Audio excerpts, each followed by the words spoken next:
Pekabaran Sabat ini berupa pelajaran, dan pelajaran penting karena berhubungan dengan kehidupan kekal. Kita puji Tuhan atas jiwa-jiwa yang selalu ada mau datang belajar. Kiranya Roh-Nya Yesus menuntun kita semua ke dalam seluruh kebenaran.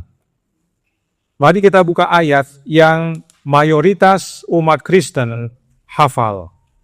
Yohanes 3 ayat 16. Dikatakan, karena begitu besar kasih Allah akan dunia ini, sehingga Ia telah mengaruniakan anaknya yang tunggal, supaya setiap orang yang percaya kepadanya tidak binasa, melainkan beroleh hidup yang kekal. Ada dua oknum ilahi dalam ayat ini, yaitu Allah dan anak Allah. Merekalah oknum ilahi di dalam Yohanes 3 ayat 16. Ayat ini adalah bagian dari penjelasan Yesus kepada Nikodemus dalam Yohanes pasal 3. Mari kita baca ayat 34 dan 35. Yohanes 3 ayat 34 dan 35 berkata, sebab siapa yang diutus Allah, dialah yang menyampaikan firman Allah, karena Allah mengaruniakan Roh-Nya dengan tidak terbatas. Bapa mengasihi anak dan telah menyerahkan segala sesuatu kepada anaknya. Dia yang diutus Allah adalah dia yang menyampaikan firman Allah. Artinya, yang diutus Allah ini adalah Yesus. Sebab Yesuslah yang disebut firman. Lalu dalam ayat 35 dikatakan, Bapa mengasihi anak. Siapakah Allah yang dimaksudkan? Dengan jelas ayat 35 menyatakan Bapa yang dimaksudkan. Karenanya untuk meneguhkan, kita lihat siapa yang diutus Allah. Sebab dikatakan siapa yang diutus Allah, dia yang menyampaikan firman. Dan Bapa mengasihi anak. Kita buka Yohanes 5 ayat 37. Di sana dikatakan, Bapa mengutus aku. Ini kesaksian Yesus. Dialah yang bersaksi tentang aku, kamu tidak pernah mendengar suaranya, rupanya pun tidak pernah kamu lihat. Semakin jelas bahwa Allah yang dimaksudkan adalah Bapa, sebab Allah mengutus dia yang menyampaikan firman. Kemudian Yohanes 12 ayat 49 berkata, sebab aku berkata-kata bukan dari diriku sendiri, tetapi Bapa yang mengutus aku, dialah yang memerintahkan aku untuk mengatakan apa yang harus aku katakan dan aku sampaikan. Dan masih banyak ayat-ayat lain di mana Yesus berulang-ulang menyatakan bahwa Bapanya yang utus dirinya. Sebab Yesus adalah anak Allah, anaknya Bapa. Dan bahkan Yesus pernah berkata kepada Maria dalam Yohanes 20 ayat 17. Kata Yesus kepadanya, janganlah engkau memegang aku, sebab aku belum pergi kepada Bapa. Tetapi pergilah kepada saudara-saudaraku, dan katakanlah kepada mereka, bahwa sekarang aku akan pergi kepada Bapakku dan Bapamu, kepada Allahku dan Allahmu. Jadi, dari penjelasan Yesus sendiri dibukakan kepada kita kebenaran tentang siapa Allah, bahwa dia adalah Allah Bapa. Karenanya, Yohanes 3 ayat 16 dapat dibaca menjadi, karena begitu besar kasih Bapa akan dunia ini, sehingga ia telah mengaruniakan anaknya yang tunggal, yaitu Yesus Kristus. Nah, dikatakan begitu besar kasih Allah atau kasih Bapa. 1 Yohanes 4 ayat 8. Dikatakan, barang siapa tidak mengasihi, ia tidak mengenal Allah, sebab Allah adalah kasih. Dikatakan, dalam hal inilah kasih Allah dinyatakan di tengah-tengah kita, yaitu bahwa Allah telah mengutus anaknya yang tunggal ke dalam dunia, supaya kita hidup olehnya. Dalam versi bahasa Inggris lebih baik, sebab dikatakan, the love of God manifested to us atau in us. In us. Ya. Artinya, kasih Allah diwujudkan di dalam kita. Bagaimana caranya? Dengan mengutus anaknya yang tunggal ke dalam dunia. Supaya melalui Yesus, melalui anaknya, kita hidup. 1 Yohanes 4 ayat 8 dan 9 adalah padanan dari Yohanes 3 ayat 16. Ada dua pribadi ilahi, yaitu Allah yang adalah Bapa dan anaknya yang tunggal, atau dalam bahasa Inggris katakan begotten, yaitu Yesus Kristus. Dan ada objek dari kasihnya. Apa itu? Dunia. Ya. Perlu kita perhatikan, karena begitu besar kasih Allah akan dunia. Jadi objek kasih Allah itu adalah dunia, dan dia wujudkan kasihnya kepada dunia ini di dalam anaknya, ya. Supaya siapa yang percaya beroleh hidup yang kekal. Nah, kata percaya, ya, penting dipahami. Sebab meskipun Allah Bapa mengasihi dunia ini, tetapi keselamatan bukan menjadi bagian semua orang. Keselamatan hanya bagi siapa? Yang percaya. Percaya kepada siapa? Kepada anaknya, ya. Percaya kepada anaknya. Nah, perhatikan yang berikut ini. Yohanes 16 ayat 27. Dikatakan, sebab Bapa sendiri mengasihi kamu, karena kamu telah mengasihi aku dan percaya bahwa aku datang dari Allah. Yesus berkata bahwa Bapanya mengasihi para muridnya karena para murid percaya bahwa Yesus datang dari Allah. Namun perhatikan dalam versi King James lebih tepat dikatakan, aku keluar dari Allah. Dikatakan sini, and have believed that I came out from God. Kalau came out itu artinya keluar. Kalau come from atau came from baru artinya datang. Kita akan bahas makna keluar dari Allah dalam pekabaran ini. Tapi saat ini kita fokus pada syarat Bapa mengasihi. Yaitu bila kita mengasihi anaknya serta percaya bahwa anaknya keluar, came out from Bapa atau dari Bapa.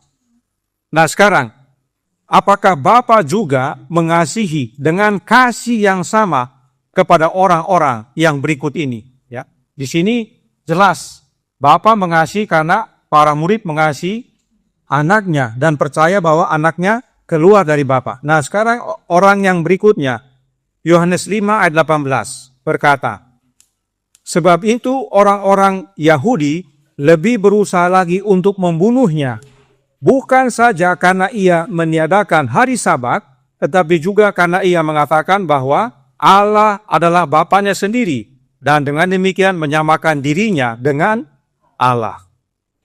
Apakah Allah Bapa mengasihi dengan kasih yang sama kepada orang-orang yang mau membunuh anaknya?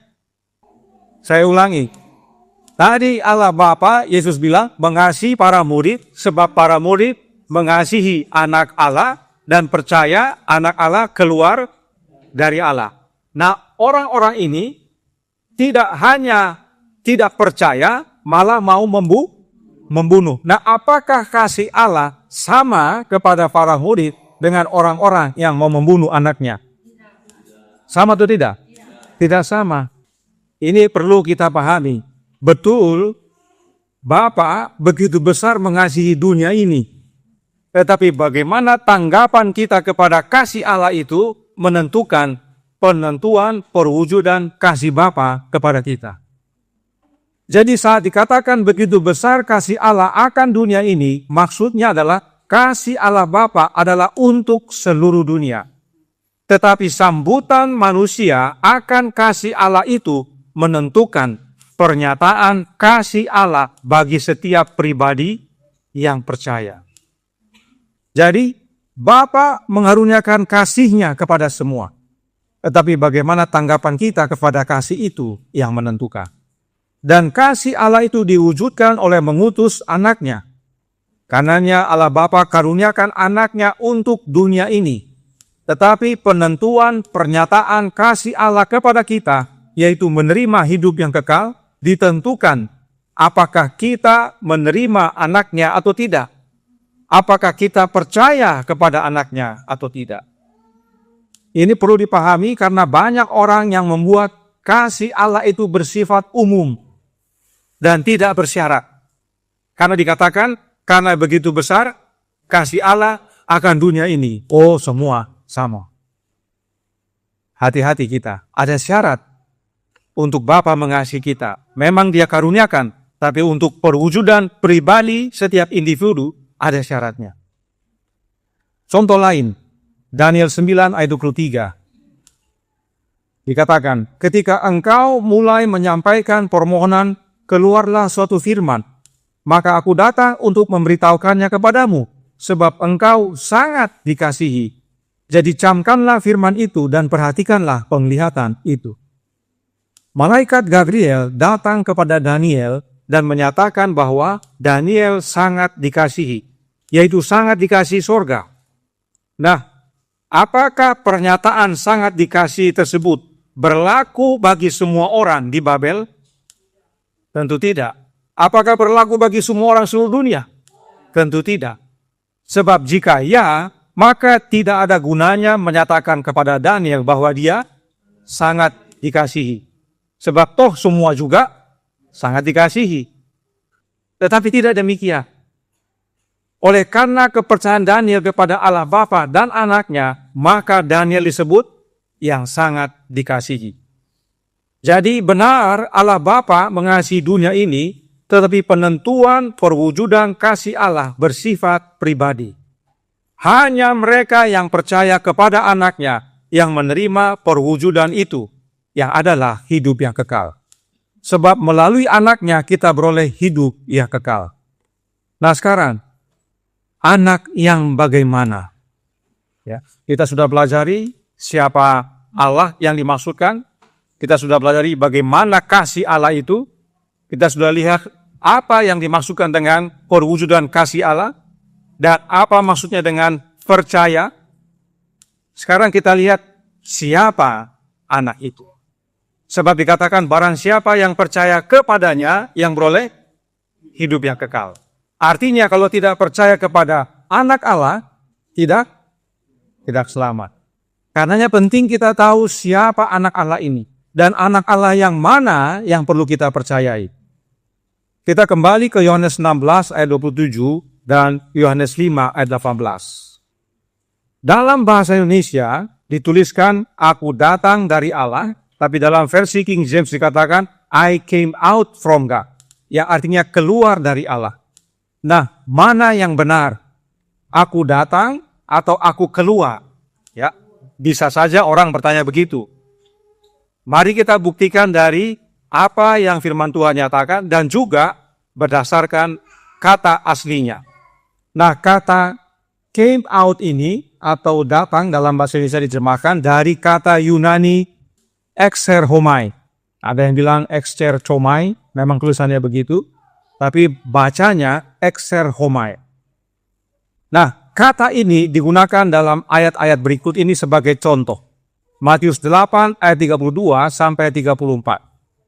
Yesus berkata kepada mereka, pergilah, lalu keluarlah exerhomai mereka dan masuk ke dalam babi-babi itu. Berarti mereka ini siapa? Setan-setan. Maka terjunlah seluruh kawanan babi itu dari tepi jurang ke dalam danau dan mati dalam air. Maka larilah penjaga-penjaga babi itu, dan setibanya di kota, diceritakanlah segala sesuatu juga tentang orang-orang yang kerasukan setan itu. Maka keluarlah exerhomai. Seluruh kota mendapatkan Yesus, dan setelah mereka berjumpa dengan dia, mereka pun mendesak supaya ia meninggalkan mereka. Jadi kata yang sama digunakan dengan arti keluar. Contoh lain, Matius 12 ayat 43. Apabila roh jahat keluar, exerhomai, dari manusia, ia pun mengembara ke tempat-tempat yang tandus mencari perhentian. Tetapi ia tidak mendapatnya. Dan masih banyak lagi. Jika saudara membuka leksikon, ya, di situ banyak dijelaskan. Jadi makna yang benar adalah keluar, bukan datang. memang saat dikatakan keluar dari, maka ada orang yang mengerti itu datang dari. Ya. Ada orang mengerti kalau dia keluar dari itu berarti dia datang dari situ. Tetapi kalau kita pahami kata keluar dengan kata datang tidak sama. Berbeda. Apa bedanya? Kalau keluar, kita dalam ruangan atau di luar ruangan? Dalam ruangan. Dari dalam ruangan kita keluar. Tapi kalau datang, tidak perlu dalam ruangan, bisa di luar ruangan, tapi menyatakan dari satu titik asal menuju kepada titik tujuan. Ya. Saya datang dari Timika ke Jakarta. Jadi datang dengan keluar berbeda. Kita harus pahami, dan itu sebabnya dalam banyak ayat kata exerhoma ini diterjemahkan keluar, karena itulah artinya. Tapi ada orang menganggap kalau keluar itu sama dengan datang. Itu pilihan dia. Tapi saya ikut apa ya firman Tuhan nyatakan. Itu sebabnya dalam Yohanes 5 ayat 18, orang Yahudi mau membunuh Yesus karena Yesus mengaku bahwa Allah Bapa adalah Bapanya. Dan dengan demikian orang Yahudi paham bahwa Yesus sama alamiahnya dengan Bapanya, yaitu alamiah Allah atau ilahi. Sebab Yesus keluar dari Bapa, atau istilah lainnya lahir dari Bapa. Karena lahir adalah keluar dari yang hidup. Hidup melahirkan hidup. Adakah yang mati bisa melahirkan? Tidak ada. Kelahiran itu selalu dari yang hidup. Yang hidup melahirkan hidup. Dan makna keluar ini berhubungan erat dengan anak tunggal atau begotten. Kita lihat Yohanes 3:16 dan 1 Yohanes 4 ayat 9. Dalam Yohanes 3:16 dan 1 Yohanes 4 ayat 9, Allah Bapa mewujudkan kasih-Nya oleh mengutus anaknya yang tunggal. Atau dalam bahasa Inggrisnya, His only begotten Son. Nah, kata begotten ini diterjemahkan dari kata monogenes. Jadi, berdasarkan penjelasan para ahli teologi gereja Advent yang sekarang ini, kata monogenes berarti satu-satunya, atau hanya, atau tunggal, dan yang dikasihi, atau berharga. Tidak ada sama sekali petunjuk dari kata monogenes yang bermakna dilahirkan atau diperanakan menurut mereka. Tapi apakah yang menurut Alkitab? Kata monogenes dalam Alkitab Perjanjian Baru hanya digunakan berapa kali? 9 kali. Ayat-ayat berikut ini buktinya. Lukas 7 ayat 12. Setelah ia dekat pintu gerbang kota, ada orang mandi diusung keluar. Anak laki-laki, anak tunggal, monogenes, ibunya yang sudah janda. Dan banyak orang dari kota itu menyertai janda itu. Nah, janda itu anaknya mati. Apakah anak yang mati ini, anaknya si janda ini, anak yang dia lahirkan atau bukan? Anak yang dia lahirkan. Artinya kalau dalam bahasa manusia, anak kandung. Ya. Itu sebabnya dia sedih, dia menangisi. Anak tunggalnya itu, anak satu-satunya. Lukas 8:42. Karena anaknya perempuan yang satu-satunya, monogenes, yang berumur kira-kira 12 tahun hampir mati. Dalam perjalanan ke situ, Yesus didesak-desak orang banyak.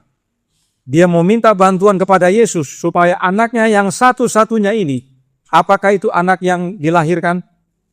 Yang dilahirkan. Itu bukan anak angkat. Dia mohon bantuan Yesus supaya jangan mati anaknya. Lukas 9 ayat 38. Seorang dari orang banyak itu berseru katanya, Guru, aku memohon supaya engkau menengok anakku, sebab dialah satu-satunya monogenes anakku. Kembali, permohonan orang tua ini supaya Yesus sembuhkan anaknya, anak yang lahir dari mereka, anak yang sesungguhnya, bukan anak yang pura-pura. Yohanes 1:14 dan 18, ini tadi yang dikatakan oleh sang pendeta. Firman itu telah menjadi manusia dan diam di antara kita, dan kita telah melihat kemuliaannya, yaitu kemuliaan yang diberikan kepadanya sebagai anak tunggal, monogenes, Bapa, penuh kasih karunia dan kebenaran. Demikian juga ayat 18. Nanti kita akan bahas ulang ini. Kemudian Yohanes 3:16 sudah kita baca. Lalu ayat 18 berkata, barang siapa percaya kepadanya, ia tidak akan dihukum. Barang siapa tidak percaya, ia telah berada di bawah hukuman. Sebab ia tidak percaya dalam nama anak tunggal, monogenes Allah. Ibrani 11 ayat 17. Karena iman, maka Abraham, tatkala ia dicobai, mempersembahkan Ishak. Ishak anak Abraham yang sesungguhnya atau bukan? Sesungguhnya. Ia yang telah menerima janji itu rela mempersembahkan anaknya yang tunggal, monogenes. Ya. Jadi Ishak itu adalah anak tunggal Abraham, anak yang sesungguhnya, bukan anak angkat. Tidak ada dalam penggunaan monogenes dalam Alkitab menyatakan anak angkat atau anak yang bukan anak sebenarnya.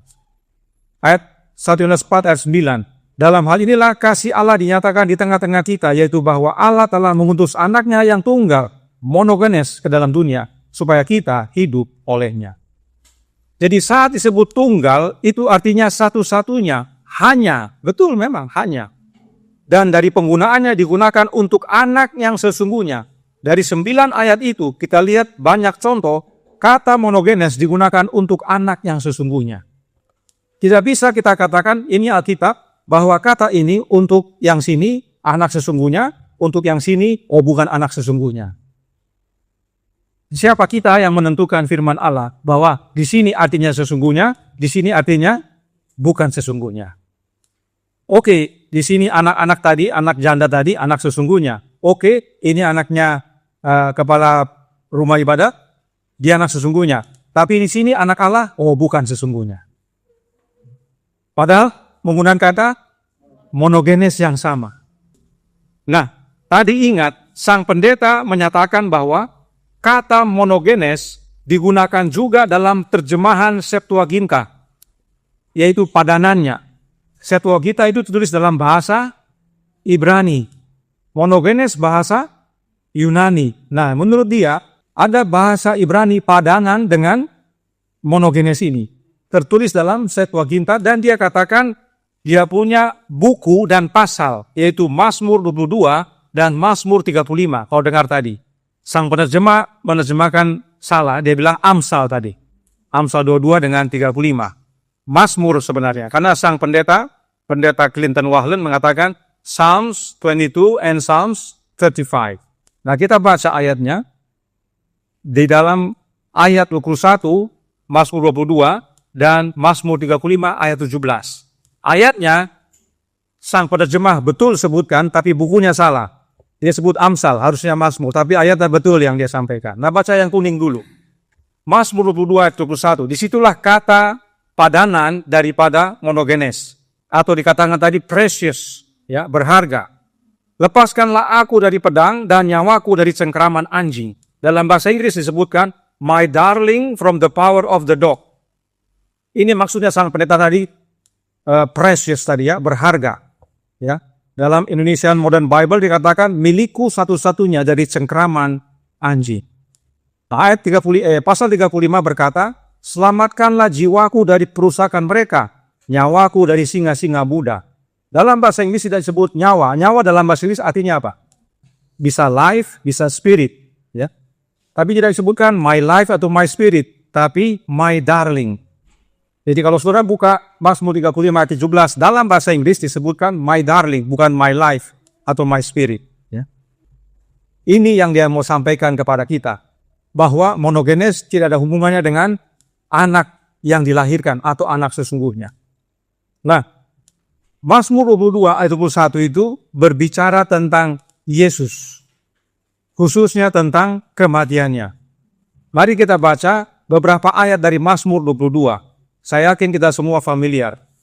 Mazmur 22 ayat 2 berkata, Allahku, Allahku, mengapa engkau meninggalkan aku? Apa Yesus bilang? Eloi, Eloi lama sabachthani. Itu bahasa Ibrani atau bahasa Yunani? Itu bahasa Aramaik. Aku berseru, tetapi engkau tetap jauh dan tidak menolong aku. Ayat 8, semua yang melihat aku mengolok-olok aku. Bukankah itu yang Yesus alami? Mereka mencibirkan bibirnya, menggelengkan kepalanya. Ayat 9, ia menyerah kepada Tuhan, biarlah dia yang meluputkannya, biarlah dia yang melepaskannya. Bukankah dia berkenan kepadanya?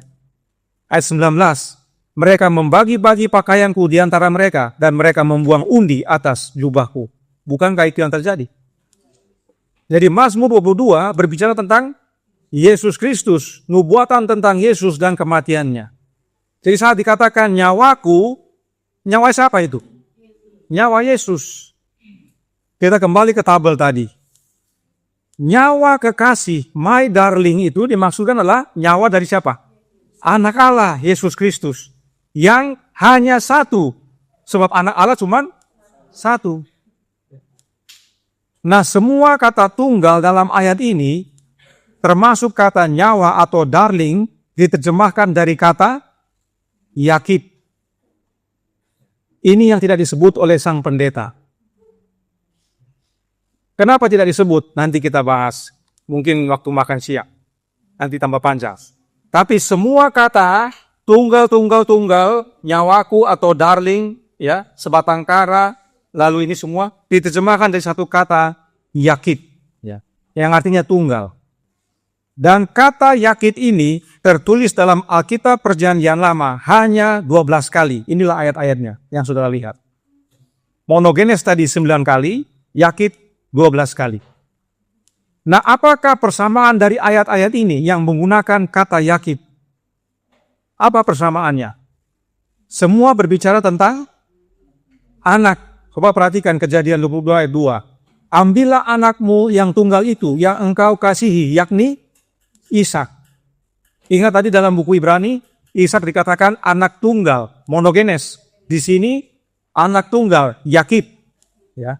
Itu sebabnya sang pendeta katakan persamaan monogenes di Perjanjian Lama adalah yakid. Yang mana diterjemahkan my darling dalam Mazmur 22 dan juga Mazmur 35. Tapi dia hanya ambil dua ini untuk mengalihkan perhatian umat bahwa kata yakid digunakan untuk siapa? Untuk anak. Anak yang sesungguhnya atau bukan Ishak ini? Anak sesungguhnya.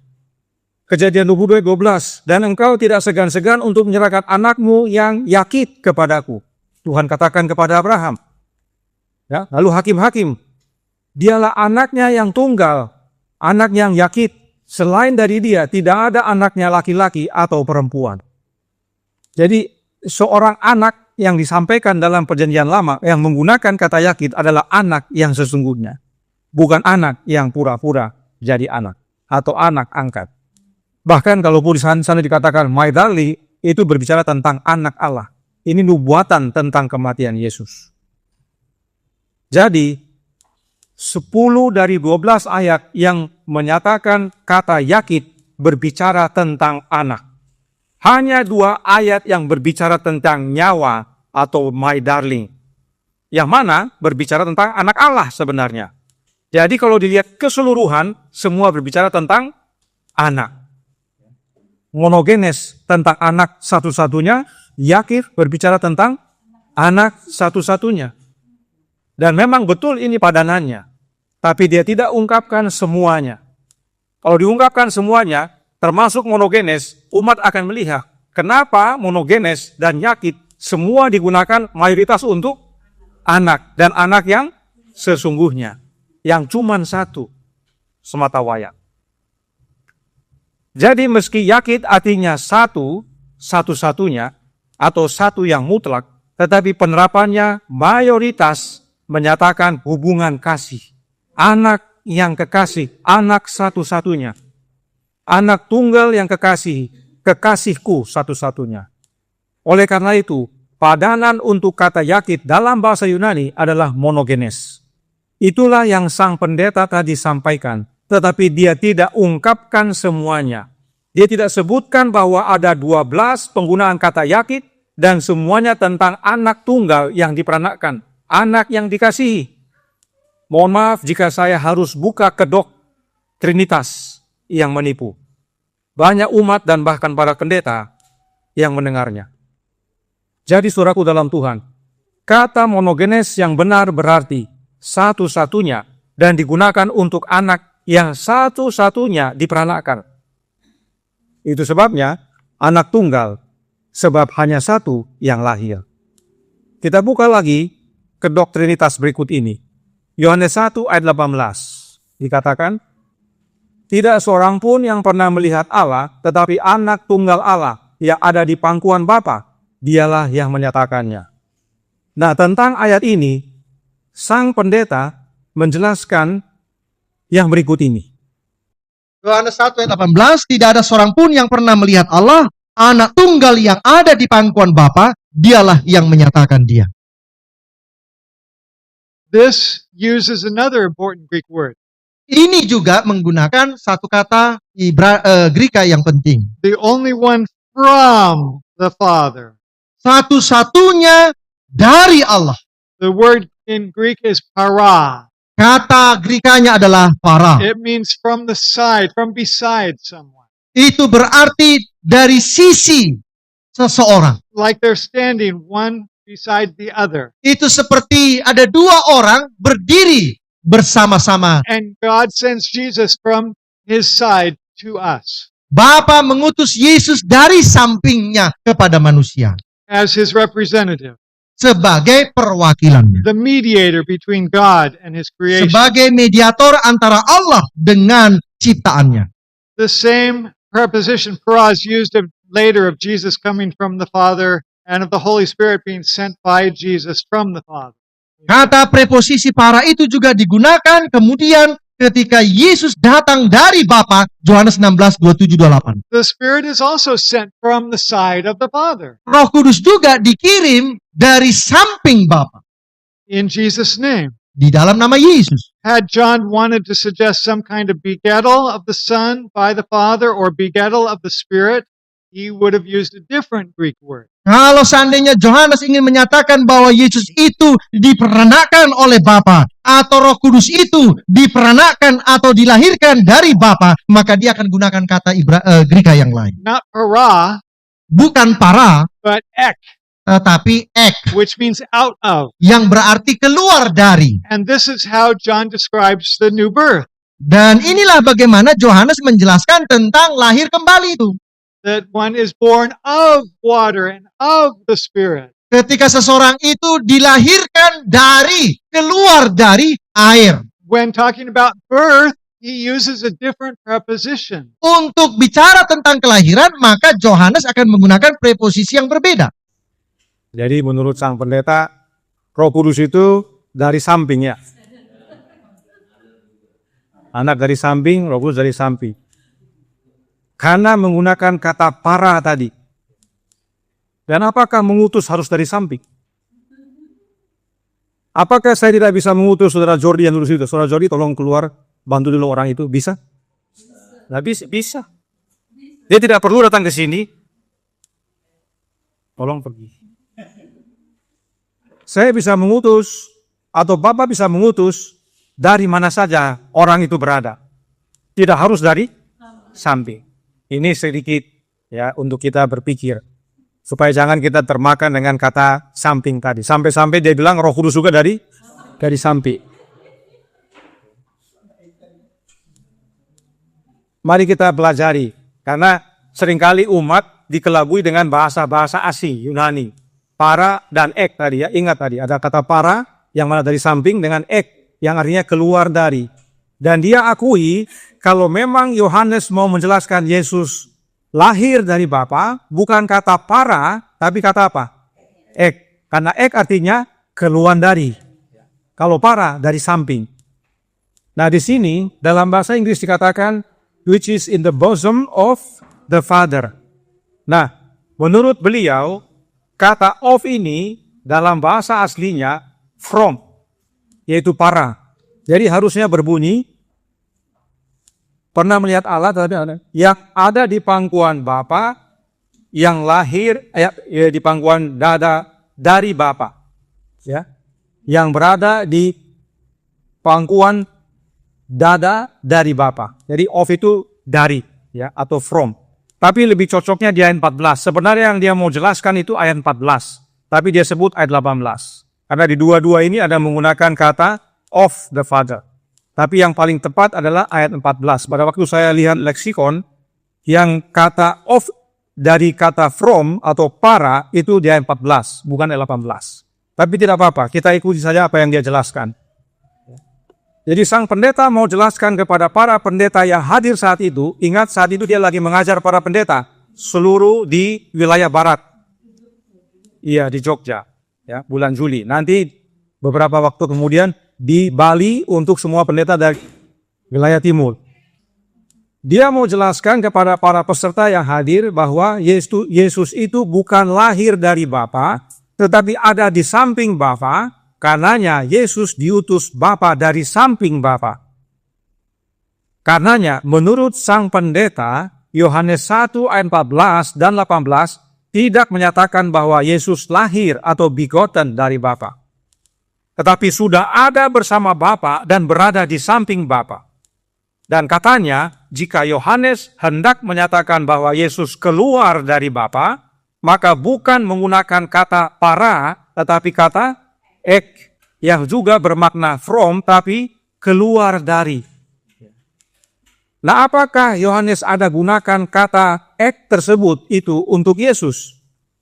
Apakah dia hanya gunakan kata para? Mari kita baca. Karena tidak semua diungkapkan. Sebab tujuan mereka hanya untuk mengarahkan umat kepada satu maksud dari mereka. Agenda mereka tujuannya satu, untuk meyakinkan umat bahwa Trinitas Alkitab biah. Padahal kalau kita buka semuanya, tidak. Kita buka Yohanes 8 ayat 42. Kata Yesus kepada mereka, "Jikalau Allah adalah Bapamu, kamu akan mengasihi aku." Ini Yesus yang bicara. Sebab aku keluar dan datang atau ek dari Allah. Dan aku datang bukan atas kehendakku sendiri, melainkan dialah yang mengutus aku. Ini perkataan Yesus yang Yohanes catat, dan Yesus berkata, aku keluar dari atau ek dari Allah. Yesus tidak berkata, aku dari samping atau para dari Bapa. Sedihnya sang pendeta tidak jelaskan ayat ini, sebab ayat ini jelas-jelas menggunakan kata ek yang dia sebut tadi. Kata ek di sini berarti keluar dari, dan Yesus katakan, saya keluar dari dan datang dari Allah. Saya keluar dari Allah dulu, baru diutus. Makanya saya datang dari Allah. Dalam bahasa Inggris katakan, I proceeded forth, keluar dari, and came from, datang dari. Jadi Yesus sendiri akui bahwa dirinya keluar dari Bapanya, yaitu lahir atau diperanakkan Bapa. Mohon maaf saudaraku dalam Tuhan, bagi yang masih bergumul dengan Trinitas, kita bukan mau mempermalukan atau membuka yang menjelekkan, bukan. Tapi ini berhubungan dengan kehidupan kekal. Itu sebabnya kami harus nyatakan, mungkin ada yang sakit rasanya, tapi itu demi keselamatan. Jadi, Yohanes 3:16, saat Yohanes tuliskan anak tunggal Allah, itu adalah anak yang keluar dari Bapa. Karena dikatakan begotten, monogenes. Kita sudah pelajari monogenes untuk anak yang sesungguhnya. Dan Yesus akui dia keluar dari. Dan murid-murid percaya bahwa Yesus keluar dari Bapa. Sebagaimana kesaksian Yesus. Dan itulah dasarnya Bapa mengasihi para murid. Sebab para murid percaya Yesus keluar dari Bapa. Dan percaya kepada anak yang keluar dari Bapa inilah hidup yang kekal. Inilah sebabnya Yohanes 3:16 berkata, karena begitu besar kasih Allah akan dunia ini, sebab Bapa mengaruniakan anak yang keluar dari dirinya. Anak yang adalah wujud kasih-Nya. Anak yang di dalamnya berdiam secara jasmaniah seluruh kepenuhan kealahan. Kolose 2 ayat 9. Anak yang adalah cahaya kemuliaan Allah dan gambar wujud Allah. Ibrani 1 ayat 3. Apakah kasih yang begitu besar jika Bapa mengaruniakan yang bukan anaknya? Adakah itu kasih yang besar? Yang dia karuniakan bukan anaknya yang sesungguhnya? Atau apakah kasih yang begitu besar jika Bapa mengaruniakan anak yang keluar dari dirinya? Mana yang dianggap besar? Yang keluar dari diri atau yang bukan? Yang keluar dari diri. Adakah saya berkorban jika saya memberikan HP yang bukan saya punya kepada orang lain? Bukan. Tapi kalau saya memberikan HP saya kepada orang lain, maka saya berkorban. Saya kasih yang saya punya. Kalau bukan anak sesungguhnya, lalu diserahkan sebagai anak, sebagai korban, itu bukan kasih yang sebenarnya. Bukan kasih yang besar. Tapi gereja Advent yang sekarang ini mengajarkan bahwa Yesus itu bukan anak Allah yang sesungguhnya. Bukan anak yang keluar dari Bapa. Malah mereka katakan anak metaforal. Salah seorang pemimpin dalam Biblical Research Institute, ahli teologi bernama Angel Manuel Rodriguez, teman daripada yang orang bule tadi, pendeta bule tadi, ini temannya. Dia bilang apa? Kita berurusan dengan penggunaan metaforis atau metafora dari kata anak. Jadi bagi gereja Advent, Yesus itu adalah anak metafora. Anak yang hanya bermain peran sebagai anak. Karena ini ada rencana keselamatan, ada yang berperan sebagai bapa, ada yang berperan sebagai anak. Bapa mengaruniakan anaknya, yang bukan anaknya sesungguhnya. Tapi katanya, begitu besar kasih Allah akan dunia ini. Yang dia karuniakan bukan yang sesungguhnya. Kenapa mereka ajarkan demikian? Karena Bapa, Anak, dan Roh muncul bersamaan. Atau ada dengan sendirinya bersamaan. Bagaimana ada dengan sendirinya bersamaan disebut anak? Tentu tidak bisa. Kita bisa lihat pola pikir mereka sampai kepada ajaran yang seperti ini. Tetapi apakah kita berkata demikian? Tidak ada. Karenanya gereja Advent yang sekarang ini mengajarkan Yesus yang lain. 2 Korintus 11 ayat 4. Sebab kamu sabar saja jika ada seorang datang memberitakan Yesus yang lain daripada yang telah kami beritakan, atau memberikan kepada kamu roh yang lain daripada yang telah kamu terima, atau Injil yang lain daripada yang telah kamu terima.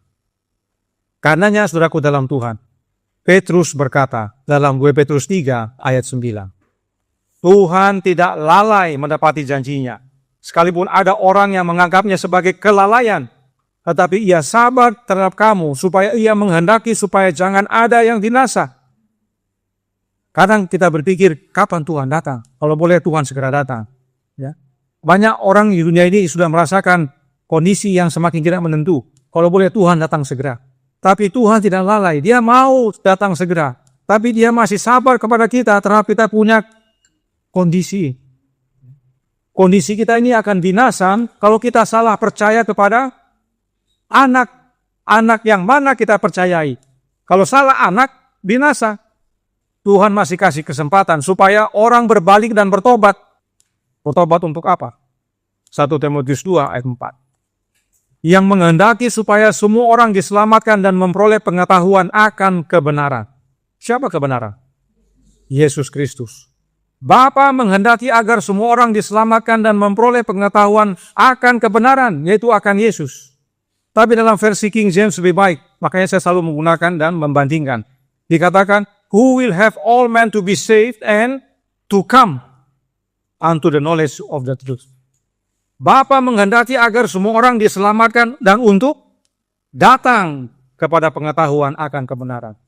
Kita tidak bisa memperoleh kebenaran kalau kita tidak datang kepada kebenaran. Dan kita datang karena kita percaya. Adakah kita mau datang kalau nggak percaya? Katanya di sana ada begini. Tipu. Kan begitu. Kalau nggak percaya kan begitu. Kok tipu. Tidak datang dia. Tapi kalau dia ada nih, betul kan? Mulai muncul. Ya kan? Mari lihat. Dia pergi. Perhatikan surat Yohanes bagi kita berikut ini. Sebagai penutup. 1 Yohanes 5 ayat 1. Dikatakan, setiap orang yang percaya bahwa Yesus adalah Kristus, lahir dari Allah. Dan setiap orang yang mengasihi Dia yang melahirkan, mengasihi juga Dia yang lahir daripada. Siapa Dia yang melahirkan ini? Yesus katanya lahir dari Allah. Allah itu siapa tadi? Bapa. Dalam buku Yohanes, Allah itu adalah Bapa. Dan setiap orang yang mengasihi Dia yang melahirkan, siapa yang melahirkan? Bapa. Kita manusia rasa risih mendengarnya. Karena bagi kita yang melahirkan siapa? Perempuan. Kok Bapa melahirkan? Kok Bapa memperanakkan anak, ada keluar dari dirinya anak? Kok kita manusia membatasi Bapa? Membatasi Allah. Sedangkan dari Adam yang manusia adalah laki-laki bisa keluar Hawa. Dari mana keluarnya? Dari mana atau dari bagian mana keluar? Hawa dibangun dari Adam, dari rusuknya, dan rusuk itu di samping, bukan di tengah. Supaya kita mengerti tadi, pendeta itu menjelaskan kata para atau samping, dia belum pelajari semuanya, atau dia tidak kasih tahu apa yang dia tahu. Hawa keluar dari samping Adam. Demikian juga, Roh Nubuat katakan tentang Yesus. Apa katanya? Bapa, oleh karena kasihnya, robek dari dadanya. Dada Bapa robek untuk anak bisa keluar. Dada itu di tengah atau di samping? Samping. Allah Bapa mau ajar kepada para malaikat dan kepada semua alam semesta. Kalau mau tahu bagaimana anak saya lahir, inilah gambarannya. Hawa keluar dari Adam, lahir dari Adam, dari samping Adam. Yang mana kita tahu sebagai manusia, laki-laki tidak melahirkan, tidak mengeluarkan makhluk hidup. Tapi Bapa oleh karena kuasanya, sebab dia tidak ada yang mustahil bagi dia, bisa keluar yang hidup dari yang hidup. Jadi kalau kita mengasihi Bapa yang lahirkan, kita mengasihi juga dia yang lahir dari Bapa. Inilah dasar daripada Yesus berkata kepada para muridnya, Bapa mengasihi kamu karena kamu percaya kepada saya. Saya ulangi, karena kamu mengasihi saya dan percaya saya keluar dari Bapa atau lahir dari Bapa. Bapa mengasihi mereka. Bukankah gitu juga pada kita? Kalau ada orang mengasihi anak kita, adakah kita mengasihi orang itu? Sudah pasti. Sebab kita diciptakan menurut gambar dan rupa Allah. Kalau ada orang yang begitu mengasihi kita, apalagi anak kita yang jauh merantau, orang ini sangat perhatikan, urus dia, sakit ditolong, segala macam. Bagaimana perasaan kita? Tentunya sangat mengasihi orang itu. Sebab orang itu mengasihi anak kita. Kemudian 1 Yohanes 5:5. Siapakah yang mengalahkan dunia selain daripada dia yang percaya bahwa Yesus adalah anak Allah? Kenapa harus percaya kepada anak Allah? Ya. Karena sekarang sudah ada ajaran bahwa Yesus bukan anak yang sesungguhnya. Anak yang mana saudara percaya? Jika mau terima hidup kekal, saudara harus, tidak bisa tidak, harus percaya Yesus adalah anak yang keluar dari Bapa. 1 Yohanes 5:10. Barang siapa percaya kepada anak Allah, ia mempunyai kesaksian itu dalam dirinya. Barang siapa tidak percaya kepada Allah, ia membuat dia, siapa dia di sini? Bapa, menjadi pendusta, karena ia tidak percaya akan kesaksian yang diberikan Allah tentang anaknya. Allah di sini adalah Bapa. Apa kesaksian Allah tentang Bapanya? Ya, apa yang dia bilang? Inilah anakku yang kukasihi, kepadanya lah aku berkenan. Kalau kita percaya kepada anak Allah, kita mempunyai kesaksian itu. Kesaksian apa? Bahwa itulah anak yang Bapa kasihi, kepadanya lah Bapa berkenan. Tapi kalau tidak, maka kita membuat Bapa menjadi pendusta. Oh, Bapa itu bilang itu anaknya, itu pura-pura aja. Itu hanya permainan peran untuk rencana keselamatan. Itu dusta namanya. Jadi saya tidak ada hutang budi atau hutang nyawa. Tidak ada hutang darah. Sebab kita kabarkan anak yang sesungguhnya. Apakah saudara percaya Yesus anak metafora sebagaimana ajaran gereja Advent? Atau saudara percaya kepada anak yang sesungguhnya? Pilihan pada saudara. Saudara mau buat Bapa pendusta atau tidak? Pilihan pada saudara. Saya tidak mau bikin Bapa pendusta. Sebab dari dialah keselamatan. Dan dia hanya karuniakan keselamatan itu melalui anaknya yang keluar dari dirinya. Karenanya Yohanes tekankan sekali lagi. Yohanes 20 ayat 31. Tetapi semua yang tercantum di sini telah dicatat. Ya, semua artinya apa? Yang dalam buku Yohanes. Ini Injil Yohanes. Semua yang dia catat di sini katanya apa? Supaya kamu percaya bahwa Yesuslah Mesias, anak Allah. Apa kita harus pertanyakan lagi, ini anak yang mana? Anak pura-pura, anak metafora, atau anak main peran? Perlu kita tanya lagi? Tidak perlu. Bapak anaknya berapa? 4. Mana Pak? Oh, ini anak-anak saya. Mana Pak? Dari 4 anak Bapak ini, ada nggak yang asli atau yang anak angkat? Begitu kita nanyanya? Sama sesama kita manusia? Kan tidak. Tidak tahu sopan namanya itu, tidak tahu adab. Kalau dibilang ini anak saya, kita percaya bahwa itu anaknya.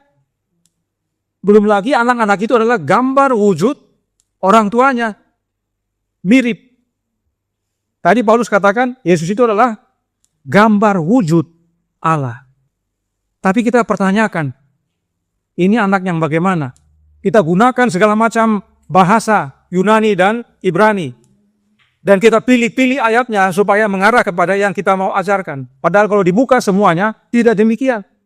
Supaya kamu oleh imanmu memperoleh hidup dalam namanya.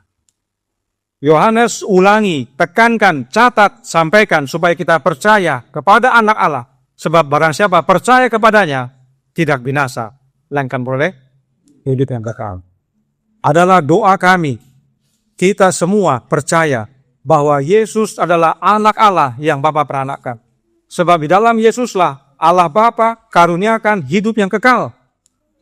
Oleh karenanya, Yohanes 3:16 bukan Trinitas, tetapi tentang Allah Bapa, satu-satunya Allah yang benar, yang rela karuniakan anaknya yang keluar dari dirinya.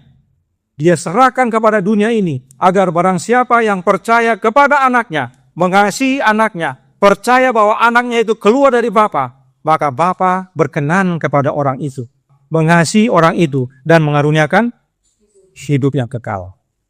Kiranya menjadi pembaharuan dan pertobatan bagi kita semua. Tuhan memberkati, saya bawa dalam nama Yesus. Amin.